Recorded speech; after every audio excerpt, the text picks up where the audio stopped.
why that brought up my calculator, but all right. Okay, and that looks good, I think. Okay, so as we discussed last time, right, I screwed up the dates for the midterm. I sent the announcement out last week. So hopefully that has solved everything. If the 6th still doesn't work for you, do shoot me an email, right? Or like, today, tomorrow, or Wednesday doesn't work for you, just shoot me an email and I can always accommodate things because, it's my mistake. So I'll work, with what you've got going on to make things work for you. Okay. So I got a few things to go over. We're going to try to move through this as quickly as possible. And then, if there's time, look at a couple of practice questions and how you might answer them. Okay, so we left off here. Oh, sorry, any questions before I jump in? Like before? All right, good. Okay, so we're talking about Stark's argument on Judaism, right? And the role Judaism would have played in early Christianity. And here, what I really, I kind of noted on Friday, one of the things that's challenging for Jews, and always has been, is that really, outside of modern day Israel and, first century kind of Judea, it's been a long time since they've lived in societies that were, kind of tailor-made for them. And and where they were the majority. And in the context of kind of antiquity, there were a lot of Jews living outside of Judea and Samaria, where they would have been the majority. And so what ends up happening is, they live, but they have to be kind of set apart from people because of especially the dietary laws, but a lot of the rules surrounding being Jewish. And you still see this today with Orthodox Jewish communities.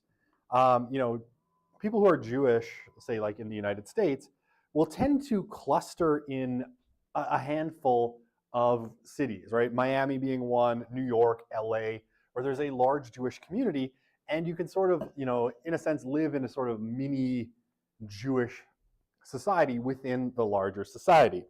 So this has been a problem for Jews for a long time. And in antiquity, right, there were a lot of Jews living in part of what's called the diaspora outside of Judea and Samaria, right? So I showed you this map last time, right? We've got Jewish groups, all in here, all over this basin here, right?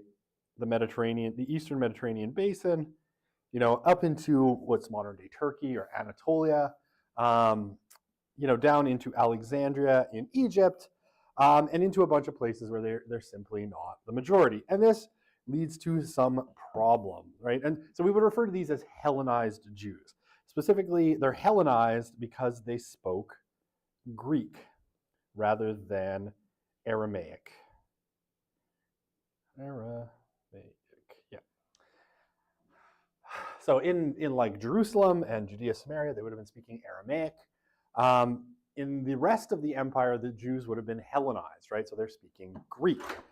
Okay, now, this creates a bit of a problem, right? Because they're living in societies where they are not the majority, and so they're kind of always set apart. What we've seen with Jewish people is periodically you get these reform movements, and you saw this in the 19th century in places like Germany, where things like Reform Judaism try to make it more possible for Jews to integrate into society by getting rid of some things like Sabbath restrictions on work, dietary restrictions, and circumcision.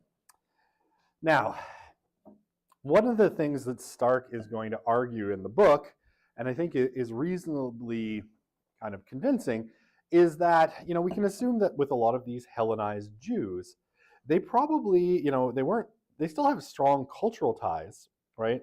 Their ties to Judaism are probably still culturally strong, but quite possibly they might want to more fully interact with Roman society, right? And shed some of the rules for Judaism. Okay, so Stark makes 3 what I think are key proposals that can help us understand how new religious movements can grow kind of basing themselves off of existing religions. The first one, so this is proposition one. New religious movements, right? So those that kind of spring up are going to draw their converts from the ranks of the religiously inactive, the discontented, and those affiliated with the most accommodated worldly religious communities. Okay, so what does this mean? So, people who are maybe marginally religious in a lot of ways, maybe unhappy with the rules that their religion is proposing for them, right? So if we think of our kind of Jewish friends living outside of Judea and Samaria, they're likely a little bit discontented because being Jewish and have to keep the dietary laws, and the Sabbath is going to mean that they're always a little bit at odds with that Roman society. So there may be some that are discontented, and then those affiliated with the most worldly religious communities, those that are kind of most fully integrated, into less religious, less supernatural, and more kind of like cultural forms of the religion. Okay, so that's proposition one. Proposition two, and this one's really important because I think this makes sense. And if you think of like a lot of new religious movements, you'll kind of understand what this looks like. So people are more likely or more willing to adopt a new religion. I'll highlight this in like some other color. This one's quite important, green, to the extent that it retains cultural continuity with conventional religions that are already familiar. Okay, so basically what Stark is saying is you're far more likely to potentially convert to a new religious movement if you don't have to give up necessarily the set of beliefs that you came with, right? That you grew up with. So if we, and here we can think of the, I still have my highlighter, I want my pen. If we think of, Christians to Mormons, one of the things that Stark will suggest is that basically Mormonism, or, Latter-day Saints, is, Christianity plus the Book of Mormon.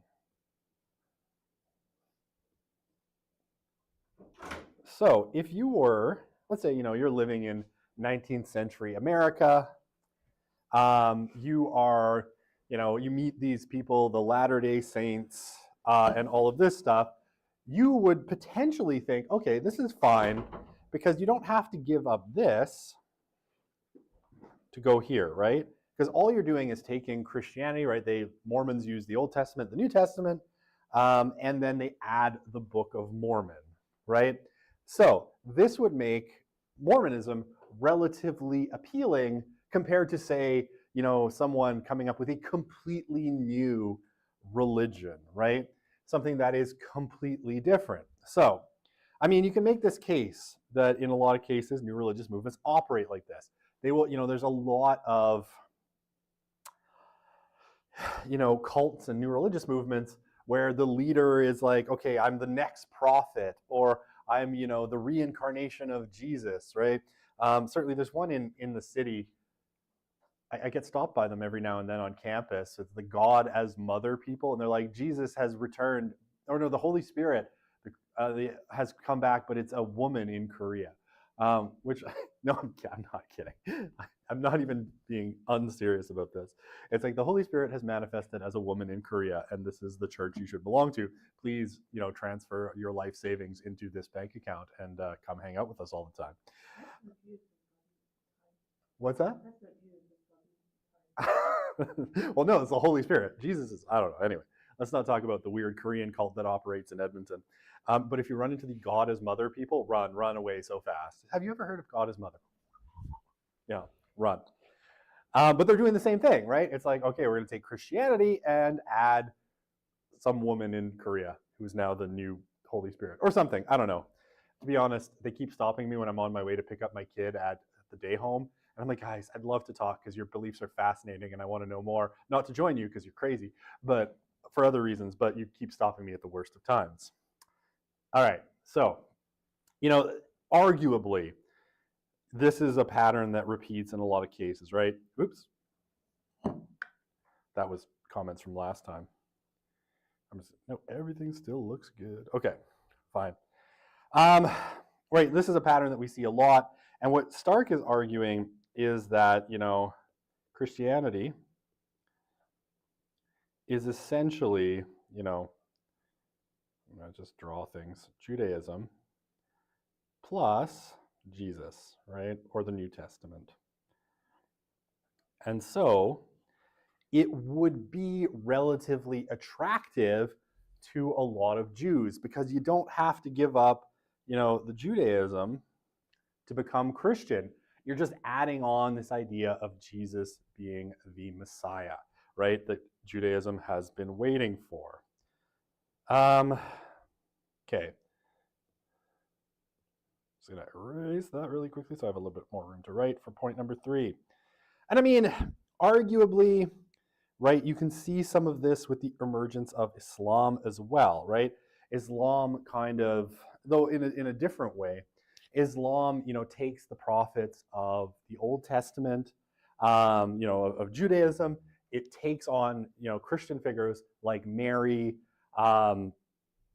like Jesus himself, and kind of folds them into this new religious movement that comes out of the Arabian Peninsula. Now, I think, compared to Mormonism, Islam does it in a very sophisticated way. I think Joseph Smith does it in a very crude way, but it's definitely there, right? If you are, a Christian in the Middle East or North Africa in the 7th century when Islam emerges, you don't necessarily have to give up believing in Jesus or the virgin birth or that, the end times is Jesus coming back. You just have to sort of add the idea that, there's this other prophet, his name is Muhammad, and, alter some other beliefs. New religious movements always alter beliefs in some way. Christianity adds the Trinity. Islam adds Muhammad and the oneness of God, or I think it's Tawhid. Anyway, that's not important. I'm getting off topic. But there's always, the most successful new religious movements are often additive to existing religions, right? So you can keep that cultural continuity in lots of ways. Okay, and the last one, very importantly, new religions spread much more quickly when they spread through pre-existing social networks, right? That establishing completely new social networks is going to be difficult. And what Stark is arguing here is that all of these, Hellenized Jews living in the Roman Empire offered that network that Christianity could spread through, right? Okay. I'm going to clear these off. Yes, please. Can you just explain one more time what you mean by the first proposition, the affiliated with most accommodated? Oh, so it would be, those who are, like, say in the case of Judaism, those who wanted, maybe to retain kind of a cultural Judaism, but had already maybe shed some of the more religious elements, right? So they had maybe shed the dietary laws or circumcision or, keeping the Sabbath as this 100% no work thing. They would have been kind of already accommodated, but they're looking potentially for a way to kind of still fit Judaism into their identity in a way that kind of works. And one of the ways, sorry, I should have explained this. One of the ways that Christianity does things early is that, and you see this from, you see it in Paul, you see it in the book of Acts.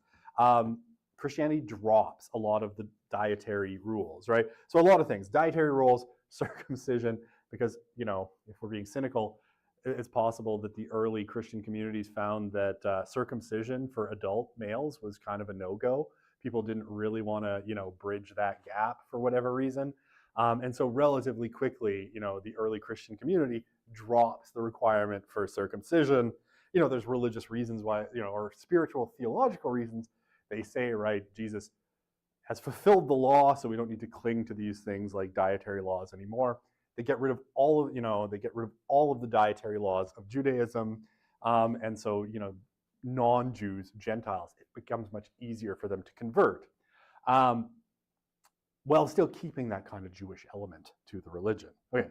So Christianity just add like new religions that other people choose, they have less restrictions. Exactly, right? Yeah, so they're less restricted. They can kind of get along with, I guess, in the effort to recruit a lot of non-Jews, a lot of Gentiles, they make the rules less intense, which also kind of works for Jews because if they wanted to be a bigger part of Roman society, well, Christianity offers that as well.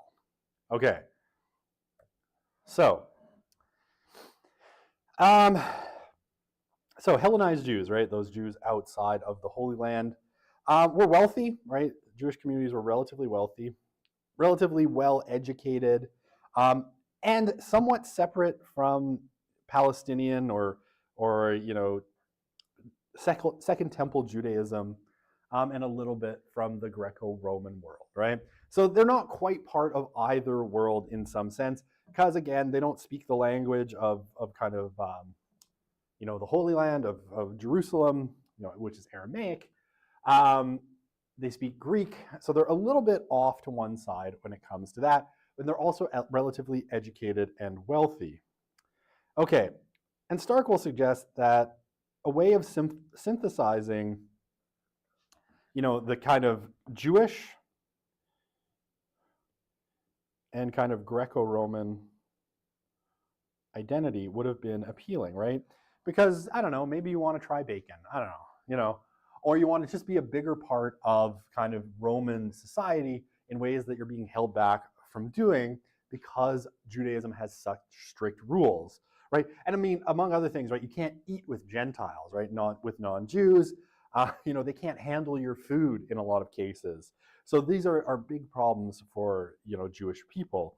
And if you talk to anyone who's an Orthodox Jew today, they'll still say like this can be a little bit of a drag, right? It can be difficult because it really limits what you can do at certain times. And yeah, Stark will suggest, and I think he's correct here, that Christianity potentially offers, a compromise, where you get to keep the Jew, right? You get to keep the Jewish kind of identity, but just adding this other thing that kind of releases you from a lot of the more restrictive parts of Judaism, right? So you don't give up Judaism, you just accept, that Jesus is the Messiah and the fulfillment of Judaism. And once you do that, you can give up the law and eat bacon and hang out with Gentiles and even marry them potentially and all sorts of things, right? So the other thing, right, if we want to talk pre-existing social networks, prior to the destruction of Jerusalem, which happens about 70 AD, the kind of Hellenized Jews would have been accustomed to people coming from Judea and Samaria to teach, right? Especially from Jerusalem, to talk about Judaism to these communities, and they would have been, well kind of used to welcoming them, offering them kind of housing and support, and listening to them, giving them a friendly and receptive audience. So our early Christians, right? Peter, Paul, John, and all the others who kind of wander around, Anatolia, the Eastern Mediterranean basin, and as far as Rome, would have been probably welcomed because they're fellow Jews and they're just, another kind of traveling preacher coming to teach about Judaism from the Holy Land. So again, they're coming into a network of people that might be receptive and in which Christianity could easily spread. Okay. So, so basically, again, countering this idea that the Jews were never that receptive to Christianity and that it must have grown by like just recruiting Gentiles, Stark says this is probably not the case because one of the things that you see in early Christianity is the rejection of what's now called a heresy. It's called the Marcionite heresy.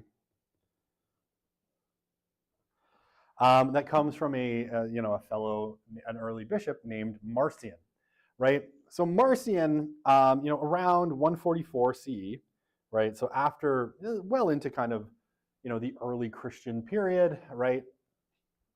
Everybody, Peter and Paul die in 66, roughly. Bless you. So the church is kind of getting established. If you're second generation or third generation of leaders, you have this kind of Gentile named Marcion. And Marcion proposes this thing that basically right? Christianity would be better off if we got rid of Judaism, right?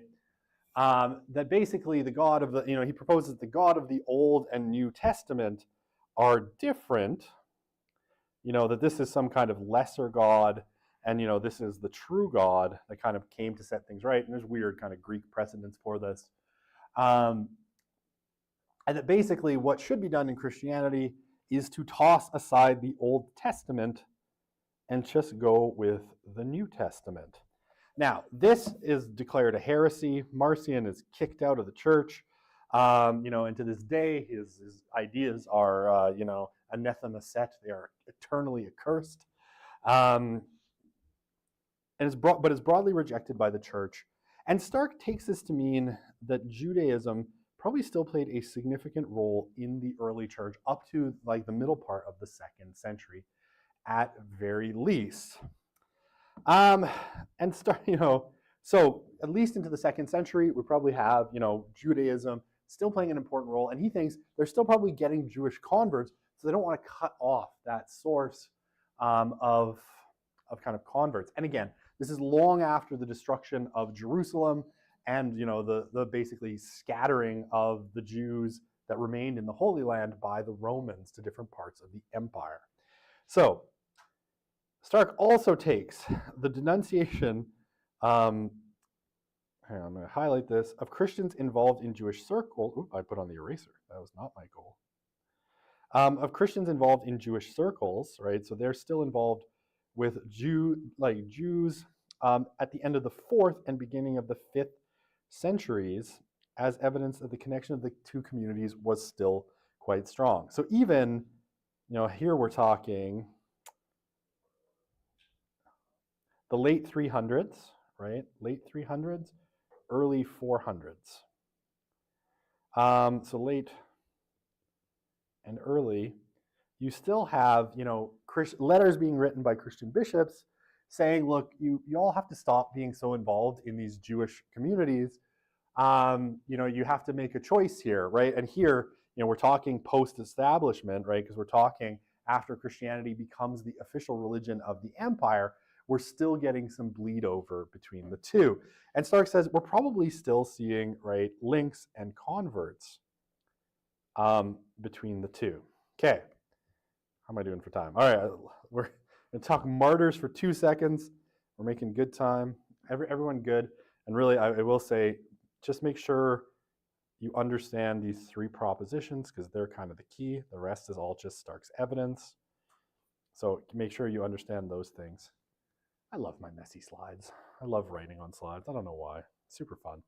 Okay, so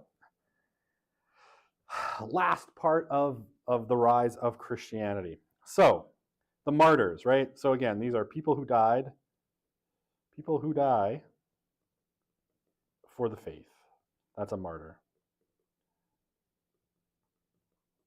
Okay, so Stark says martyrs are an important part of the early Christian church, and specifically for one very, very important reason, right? The willingness of these folks to go and to their deaths would have impressed people. And if you remember rational choice theory, right, from the beginning, testimonies, can't remember how to spell it, are super important, and especially where you have nothing to gain. And if you're going to die, you have nothing to gain, right? Okay, so, and this is actually, especially in the kind of post-Freudian era, the martyrs have become a kind of, weird question. And anyone willing to suffer, for their religious faith, and a lot of kind of Freudian psychoanalytic circles have been seen to have some kind of psychopathology, right? Scholars like Reich, concluded that they're all masochists who got sexual pleasure out of their pain, which apparently includes being killed. But Stark, thinks that in most cases, even radical sacrifice and stigmas, right? And the other thing that comes with Christianity is a lot of stigma. Prior to establishment, in the 4th century under Constantine, there would have been things like you would have been barred from holding certain public offices if you were a Christian, because the Christians, had this funny thing. They wouldn't burn, they wouldn't honor Caesar as a god, right? One of the things that you were supposed to do is occasionally burn a pinch of incense to Caesar, as though Caesar was, whoever the current emperor was, as though that person was a god. And because the Christians are such dedicated monotheists, they're like, no, we're not doing that. And if you don't do that, you're not going to be allowed to, hold certain offices. By the way, this is St. Polycarp, a picture of St. Polycarp. Man, that dude is stacked. It must be like, between preaching, he's doing some hard reps in the Roman gym, I'm thinking. I just always find this, I know obviously a representation, but I'm like, man, that dude is chiseled. Okay, so martyrs would have been, according again to rational choice theory from Stark, one of the most credible exponents of the value of their religion, because they, of this voluntary martyrdom, right? And most of them had a choice. You could renounce Christianity, right? You could burn that pinch of incense to Caesar. And some did, right? And those people were widely cast out. And after establishment, it becomes a real question. Oh, well, now that we're all cool with Christianity, do we let those jerks in who denounced the faith? Do we let them back in? And there's some bitter fights about that. But those who don't, right? Those who basically go to their deaths are revered, and most of them today, at least in Catholicism and Eastern Orthodoxy, would be revered as saints, right? So, their death had a particular religious meaning.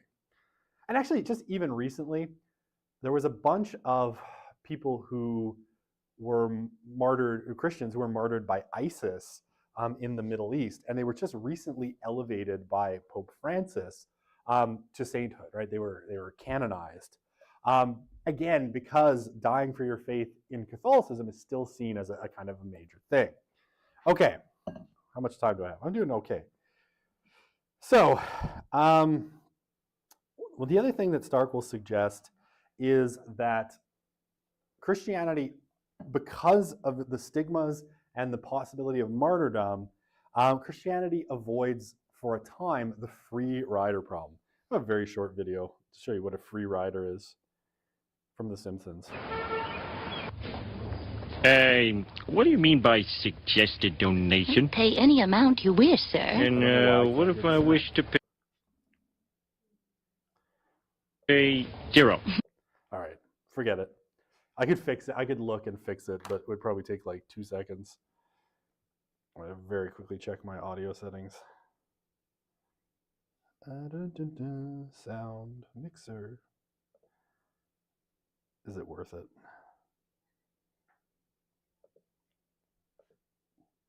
I don't know why. I'll try one more time, and if it doesn't work... Well, it's up to you. Ooh, so it's up to me, is it? Yes. Oh, there's something going on. Obviously, my audio is corrupted or something. I don't know. Anyway, in this clip, right, I'll show you, Homer sees that, the suggested donation is $4.50, and what does Homer contribute to the Natural History Museum? $0. Because he's like, suggested donation? You mean I can get in without it? And she's like, yeah, it's up to you what you want to give. And then he just goes in with Lisa to the Natural History Museum, right? So he is a classic free rider, right? He is taking up services without offering anything in return. Okay, so religion involves collective action, and any group where you have collective action potentially faces a free rider problem, right? Because there are going to be people, when they see resources available, are going to come and try to take advantage of those resources. So in the early centuries, Christianity avoided this problem by demanding out of all of its members 10% of their income and all of those other things, right? Like caring for the poor, the sick, the needy, all of that stuff. And in ancient Rome, right, in kind of, around the 1st, 2nd centuries, Christianity also involves being subject to a bunch of stigmas. It's seen as some kind of social deviance, right? You won't acknowledge the other gods, and especially Caesar, wow, you're deviant. So you are going to be left out and barred from certain public offices, certain things that you cannot do, right? So there are many sacrifices to being a Christian. Investment in material and investments, material and human are and foregone opportunities, right? You can't be part of certain communities. You can't get certain jobs. You have to give up certain aspects of your life to be a Christian, and you might sporadically be persecuted by the Roman authorities. So what does this actually lead to? And this is always Stark's point, right? When you look at strictness theory, this is the idea as well. By demanding these higher levels of stigma and sacrifice, religions actually induce higher average levels of member commitment and participation, right? So the people who are there give a lot. And what does this do? So, membership in an expensive religion, Stark will say, is for many a good bargain, right? Because you generate a lot of benefits for your membership because you're demanding a lot out of them. And because there aren't as many free riders, right? Because people are not going to show up to a religion that's going to potentially lead to you being stigmatized, maybe killed, foregoing opportunities. You're going to get way fewer free riders, which means for the membership, there's a lot more potential resources available to you, right? So if you're in trouble, there's more financial support, right? There's more community belonging. There's more everything, food and, assistance, education. All of these things become more prominent for the people within because there's less free rider demand. So now this, again, only applies to Christianity roughly until we hit establishment. So we could say about until 350 AD/CE. Maybe I should call my band ADCE. I don't know why. It would be a very academic joke. Yeah, sorry, please. Wait, so they're considered deviant if they don't participate in the income or the. Well, so they're considered deviant. Hang on, I'm going to clear because I've got too many doodles to write anything else. Sorry, did you finish your question? I interrupted you. I mean, I feel like you got what I was trying to say. Yeah. So they are, I would say, mostly deviant, principally because they won't follow the cultural and religious guidelines of the empire, right? Which again involves things like acknowledging Caesar as God, right? And so because you won't do that, you're not allowed to participate in a lot of aspects of Roman society. Like it's very pro forma, but if you're not going to say, Kaiser Kyrios, Caesar is the Lord, or Caesar is God, right? Then you're not going to be able to, a little Greek for you, Kaiser Kyrios, you're not going to be able to participate in a lot of aspects of Roman society, right? You're not going to be able to hold a job as a government official, right? You wouldn't be able to be a general in the army or any of these things. So you're giving up opportunities because Christianity and this weird thing where they just won't say that one little phrase and burn that one little pinch of incense to Caesar, there's something deviant about your religious beliefs that has to be kind of corrected. Does that answer your question? Perfect. Other questions? Okay. All right. I'm almost done. I swear I'm almost done. Okay. So martyrdom, opportunities and problems, right? So if you look at early Christian texts, the early Christians, right, it's clearly an apocalyptic religion, right? They believe the world is coming to an end and in relatively short measure. So the early Christians, right, Paul, Peter, John, all the disciples, apostles, James, his brother, probably his mother, all believed that Jesus was going to come back in their lifetime. And, as they start to die and be martyred, this is a theological problem. And Stark says this is a really common problem for new religious movements. And one of the things that he will suggest is that on average, new religious movements have roughly a 30 to 40 year life cycle. Because what happens? A lot of new religious movements are like Christianity, they're apocalyptic in nature, right? They are predicting the end times or some kind of eschaton. Yeah, eschaton just means end times. Um, is going to happen, relatively quickly. Um, but what happens is, you see this a little bit with, say, like, a Christian sect like Seventh-day Adventists, right? It was like, okay, Jesus is coming back on this date at this time, and everybody shows up in the field. Jesus doesn't come back. Okay, actually, we got it wrong. He's coming back at this day and this time, right? When that doesn't happen, some of those original members and converts get discouraged and leave. And you see this in Mormonism, right? Well, you have some people that stick around kind of after Joseph Smith is killed, very famously like Brigham Young. A lot of the early Mormons get, after about 30, 40 years, get discouraged. And there's, we have letters and texts written by them basically denouncing Mormonism as a false religion, because they're like, look, we got duped by this Joseph Smith fellow. Clearly, all of the things he predicted were not true. Mormonism survives this problem, but a lot of new religious movements don't, right? Most of them kind of die out as that original group of members is like, you know what? I've wasted 30 to 40 years of my life on this thing that didn't happen, and I'm out of here, right? And those religions tend to collapse. Now, what prevents this, according to Stark, is the fact that the early leaders of the church meet a rather inglorious fate. So James, so Jesus' brother or cousin, depends on whether you're Protestant or Catholic, is killed. He's stoned by the Jewish authorities outside of Jerusalem in the year 63. Paul is beheaded by Nero Caesar, Emperor Nero, in somewhere between 64 and 65. We're not exactly sure. And Peter, right, Jesus' probably closest follower, is crucified again by Nero somewhere around 66, 67. And very famously, he's like, well, I'm not worthy to be crucified like Jesus.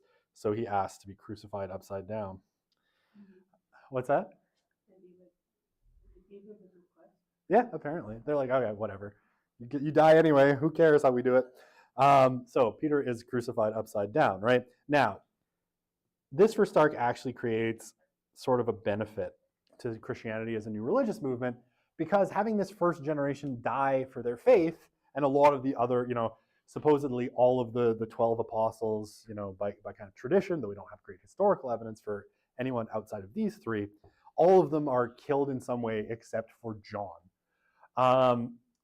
But basically, all of the first generation, with maybe the exception of one or two, all die for the faith. Which kind of means that after 30, 40 years, they can't get disillusioned and walk away, right?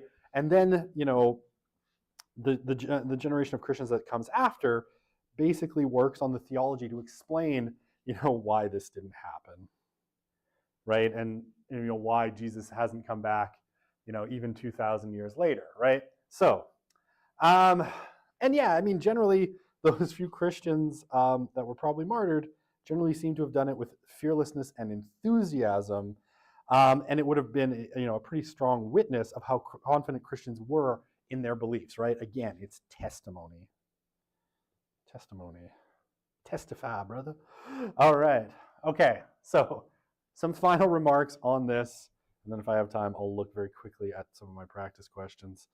Okay, so one of the things that Stark kind of says in the conclusion of the book, new religious movements, like Christianity was, like Mormonism was, like Islam, and dozens of others, generally don't control whether they succeed or fail. And he'll suggest there are two factors that are highly influential: the degree of state regulation. And, while Christianity was persecuted, the Roman Empire, in a lot of ways, is almost a free market. There's a lot of religions floating around in antiquity. And the Romans are good at, like, basically being like, okay, we conquered you. Now your gods are our gods. So we're going to add them to our pantheon. And, Isis and Osiris, they're going to be the local Egyptian gods.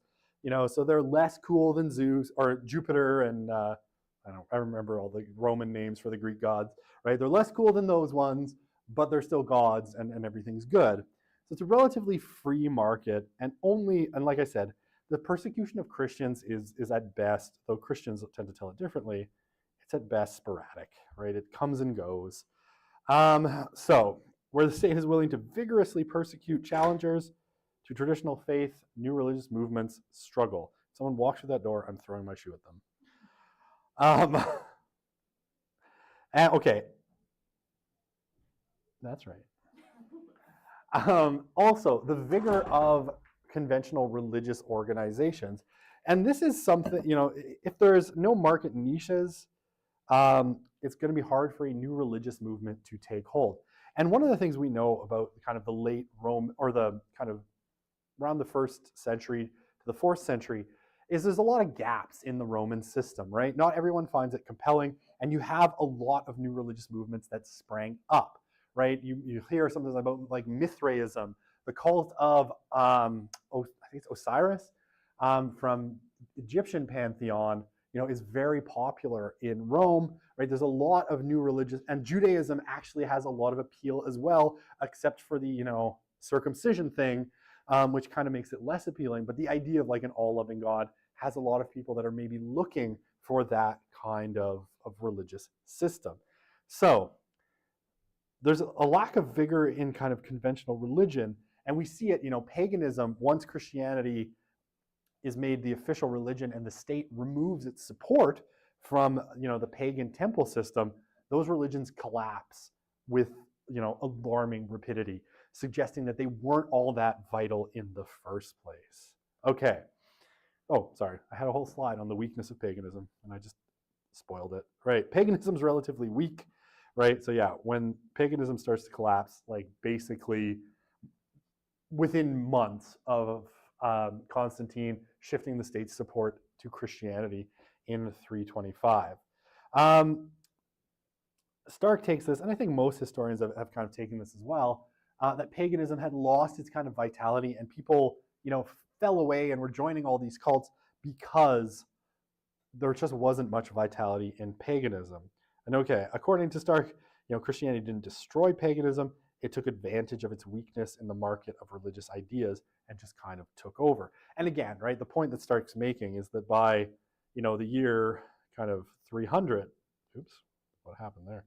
300, right, 10%, oops, that's 100, 10% of Roman citizens or people living in the empire were already Christian. And by 350, that was probably closer to 50%, right, with or without Constantine's intervention. So it's kind of coming in where there's a lot of weakness in the market and converting people in large numbers. And yeah, the Roman Empire actually had too much pluralism, and therefore there was no really powerful single religion that could stand against an energetic, unified Christianity that was sweeping in and taking over. Okay, so this is my last slide. It's my last slide. Okay, so very Monday before reading week. Christianity didn't grow because of miracles, right? It grew in the marketplace, or because Constantine said it should, or even because of the martyrs. Why did it grow? Because it offered something that people were looking for, right? Christians constituted, and I'm going to highlight this because again, it's important, an intense community, able to hold together against external forces, and offered lots of rewards to adherents. And the primary means of its growth was not street preaching. It was, Christian believers who invited their friends, relatives, and neighbors to share the good news, right? It's a very, again, I want to stress this, Christianity, according to Stark, spread through very normal sociological processes, and especially through, I'll write it down, social bonds.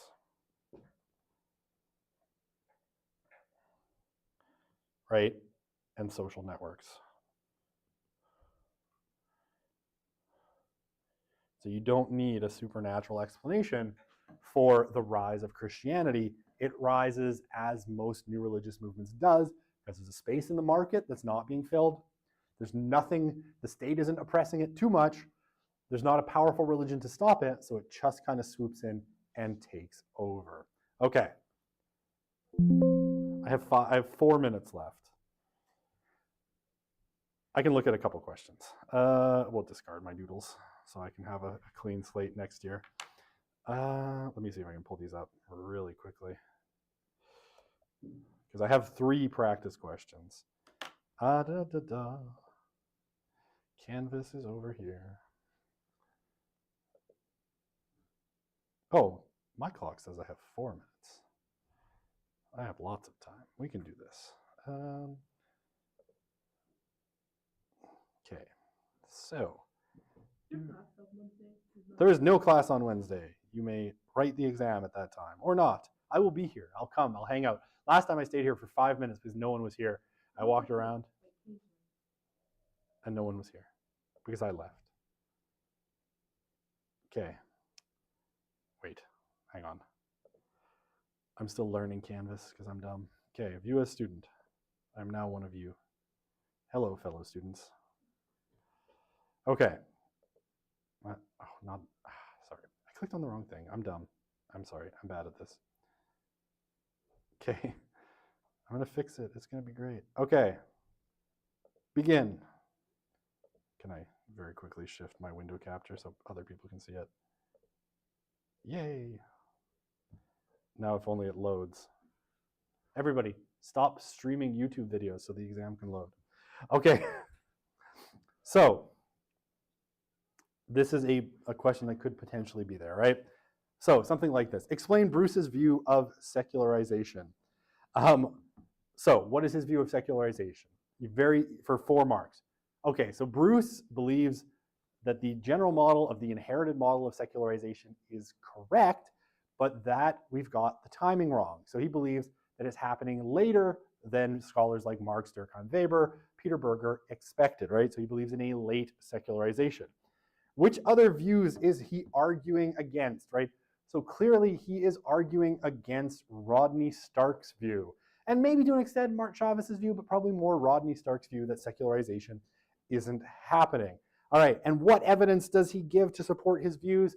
Right, so you can talk about how he sees, whenever we see a society that starts secularization like England, right, so you can go back to his piece, we see basically each successive generation being half as religious as the last.